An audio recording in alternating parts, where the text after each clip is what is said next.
With probably the biggest crisis that's unfolding in the neighborhood, then that's Myanmar. And who's doing it is China's doing.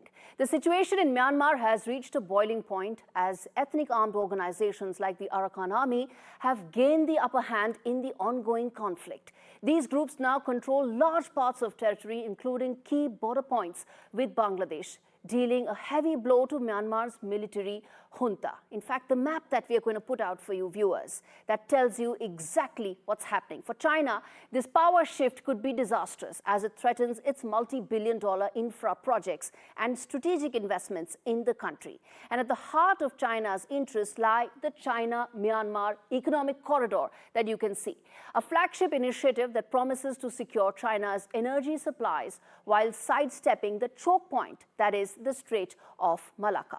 But most think that Beijing is really part of the problem. Its support for the military junta after the 2021 coup, being the single largest provider of arms to the junta and trying to mainstream the brutal army have all contributed the mess that Myanmar is in right now. But that's only half of the complex geopolitical game. On one hand, China is making overtures to the junta, supporting infra projects like the new Yangon City and several others, the railway line. And on the other hand, it uses the carrot and stick strategy to reach out to the ethnic armed organizations as well, trying to cut their resources, cut their supply lines, try and make them also on China's side. But with this rising instability in Myanmar, what is really happening is that China's bet is actually now a double-edged sword.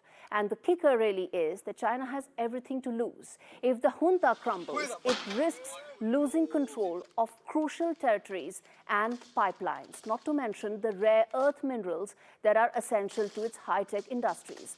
With rebel groups gaining ground in those resource-rich regions, Beijing is facing increasing disruptions to its supply chains. Prices of rare earth materials have surged, putting pressure on China's economy and, most importantly, its EV ambitions. In northern Shan state, meanwhile, Chinese investment projects are now under the control of rebels and People's Defense Forces, further complicating China's plans. These groups now hold the geopolitical leverage. They dictate the terms of trade and military influence along Myanmar's border with China, none of which is what Beijing really anticipated when it started getting into this Myanmar mess. And as the situation continues to spiral, China finds itself between a rock and a hard place. It is caught between supporting the embattled junta and maintaining a relationship with the increasingly powerful rebels with which it has no hold on. And it's not just Myanmar. The ripple effects are actually being felt in the entire region, including in India.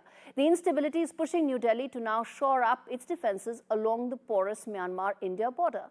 And as China's investments face mounting risks, it may soon find itself on the losing end of a wider regional conflict, one that could drag India and several other players in it as well.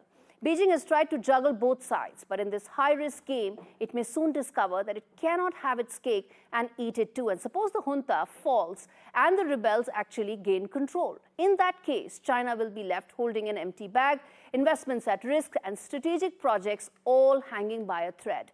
In the end, China may have underestimated the stakes. Myanmar was meant to be a crown jewel in Beijing's BRI. Instead, it's turning out to be a costly gamble, one where China seems to have placed all the wrong bets.